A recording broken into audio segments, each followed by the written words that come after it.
High, अच्छे है ना, surprising. We are at grapes farms right now. Actually Vani में है, नासिक के पास ही वनी एक गांव है। यहाँ पे ग्रेप्स के बहुत सारे फार्मिंग किए जाते हैं। एक्चुअली प्लानिंग था ग्रेप्स एक्सपोर्ट का, तो इसीलिए हम यहाँ पे देखने आए।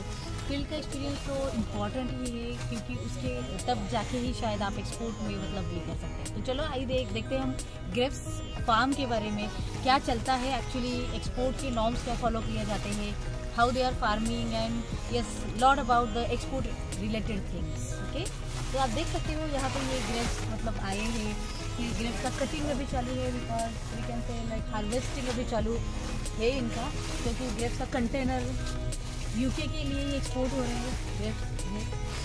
तो ऐसे वैरायटी ऑफ आपको मिलेगा। अभी ये जो है वैरायटी, इसको थॉमसन कहा जाता है। और ये आप यहाँ पे देख सकते हो कि अभी ये कटिंग कर रहे हैं। तो you can see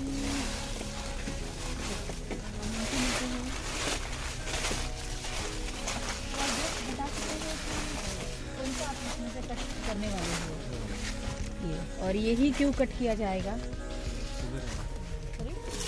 हाँ आप बोल सकते हो, कोई प्रॉब्लम नहीं है, आप बोलो। ये मतलब बड़े हैं इसीलिए इसका बड़ा साइज और एक हाँ, ये आप यहाँ पे देख सकते हो, ये इसका जो साइज है ये बड़ा है, इसीलिए उन्होंने निकाला है। अब इसमें से आप क्या क्या निकाल लेते हो, ये छोटा बेरी है इसीलिए उन्होंने निकाला है। जैसे हार्वेस्टिंग करके यहाँ पे रखा जाता है।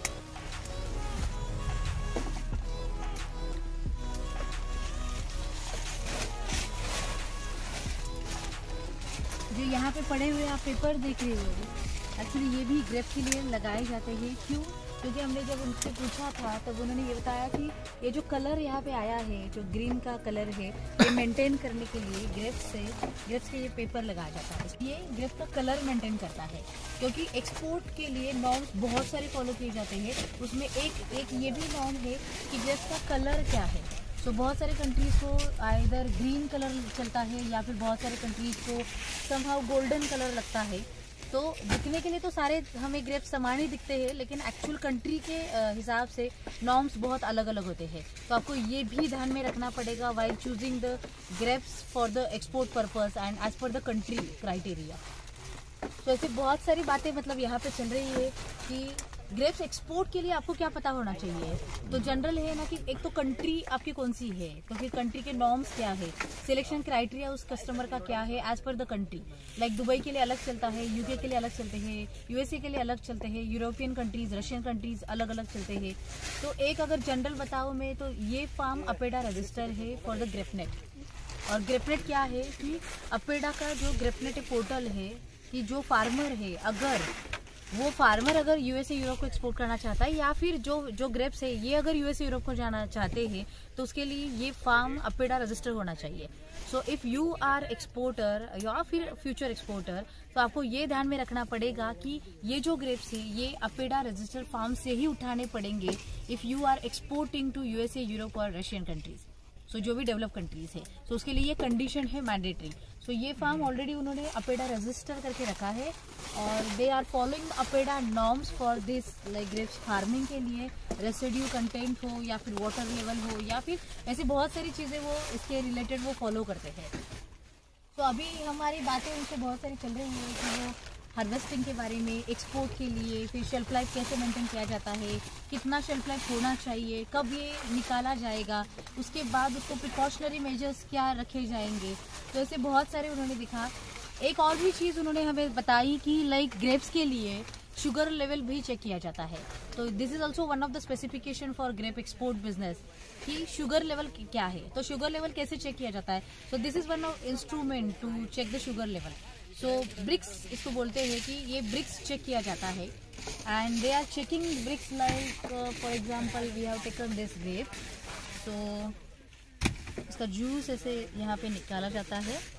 So you can see here, ये यहाँ पे ऐसे रखा जाता है, and you can see the brix level. Okay, it is almost 15 to 16, and the norm is like followed norm for the bricks level is 15 to 16 bricks चाहिए। सो 15 से 16 तक का brix is acceptable. And this sugar level is like maintained we can say. और ऐसे ही grapes बाहर के countries को भेजे जाते हैं।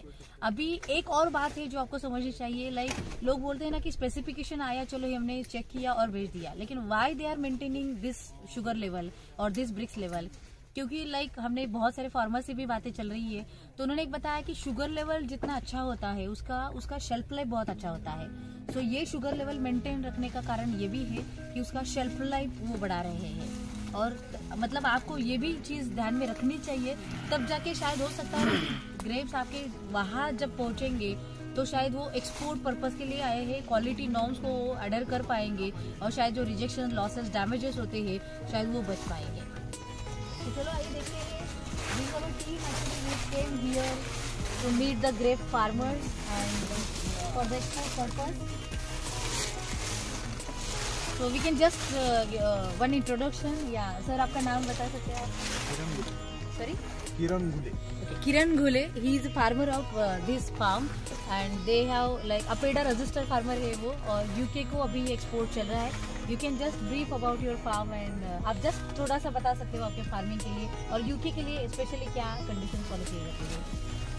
त्यासाठी आपलं ब्रिक्स चांगल्या प्रकारे लागते ओके आणि साईज मेंटेन करावं लागते साधारण ओके। तो साधारण साइज का पैरामीटर क्या होता है, कितने से मतलब 16 के आगे 16 के आगे? सो आप मतलब समझ सकते हो कि ग्रेप्स का जो साइज होता है वो 16 to 20 तक आपको मेंटेन रखना है। और ब्रिक्स जैसे हमने अभी देखा तो वो ब्रिक्स 15 to 16 लगता है। So 15 to 16 is a brix parameter, so you need to maintain that. उसके अलावा और कुछ उसके लिए मेंटेन रखना पड़ता है यूके और बाकी कलर मेंटेन ठेवावा लागतो ओके आणि घडाची साईज मेंटेन चाहिए। और वैसे एक कार्टन में कितने जाते हैं, लाइक ग्रेप्स कितने बैठते हैं, कितने केजी का होता है उसके लिए? ते आपलं एक्सपोर्टर ठरवतो। ओके, सो इसका मतलब क्या समझा कि फार्मर आपको वो देगा सारा, लेकिन एक्सपोर्टर मतलब आपके कस्टमर की रिक्वायरमेंट होनी चाहिए। आपको 5 केजी का बॉक्स चाहिए, 8 केजी का चाहिए, 12 केजी का चाहिए या 4 केजी का चाहिए, वो आपको कस्टमर बताएगा एंड अकॉर्डिंगली आपको इनको बताना है और तब जाके वो सारा मतलब आगे वाला काम दिया जाएगा। ब्रीडिंग त्यांचं तिकडे होतं युनिटला. राइट। हां, आपली फक्त प्रायोरिटी एवढी का आपण साखर चांगली देणे चांगलं पाहिजे बस। सो फार्मर के यहाँ पे क्या देखा जाएगा कि आपको ब्रिक्स मेंटेन करना पड़ेगा, आपकी जो साइज है जो ग्रेप्स का जो होता है उसकी साइज आपको मेंटेन रखनी पड़ेगी, मतलब एक मनी की साइज भी और वो जो पूरा ग्रेप्स का है होता है उसकी साइज भी मेंटेन करनी पड़ेगी। यहाँ से हार्वेस्टिंग होके ये पूरा माल है जो पैक हाउस में भेजा जाता है और पैक हाउस में जाने के बाद वहाँ पे उसका ग्रेडिंग, सॉर्टिंग एंड पैकिंग किया जाता है। और ये सब पैकेजिंग होने के बाद फिर जो भी आपका थर्माकोल पैकिंग है या पीपी बैग्स का पैकेजिंग है या फिर पनेट का पैकेजिंग जो भी है वो आप प्रोवाइड करोगे और फिर उसमें पैकेजिंग किया जाएगा और देन मतलब पैलेट पैकिंग होगा and then container stuffing. So this is the normal simple procedure of grapes export. Changes will be done according to the country. तो जैसे हमने कहा कि स्पेसिफिकेशन सिर्फ चेंज होंगे अकॉर्डिंग टू द कंट्री, बाकी सारा जो ग्रेप्स का पैकेजिंग से लेके हार्वेस्टिंग से लेके एक्सपोर्ट तक का जो भी प्रोसीजर होगा that is same for all the country. So yes, hopes है कि आपको ग्रेप्स एक्सपोर्ट के बारे में एटलीस्ट कुछ तो पता चला होगा, ताकि एटलीस्ट आप इस सीजन को या फिर नेक्स्ट सीजन को ग्रेप्स के लिए टारगेट जरूर कर सकते हो। सो ऐसे बहुत सारी बातें हैं और भी ग्रेप्स एक्सपोर्ट के बारे में। This is only about the farm and grapes के बारे में। हम आगे भी बातें करेंगे ग्रेप्स के बारे में, पैकेजिंग कैसे होता है, स्टफिंग कैसे किया जाता है, क्योंकि हमारा खुद का कंटेनर अभी ग्रेप्स का जाने वाला है। So yes, take action, study well, learn, implement and grow. Thank you.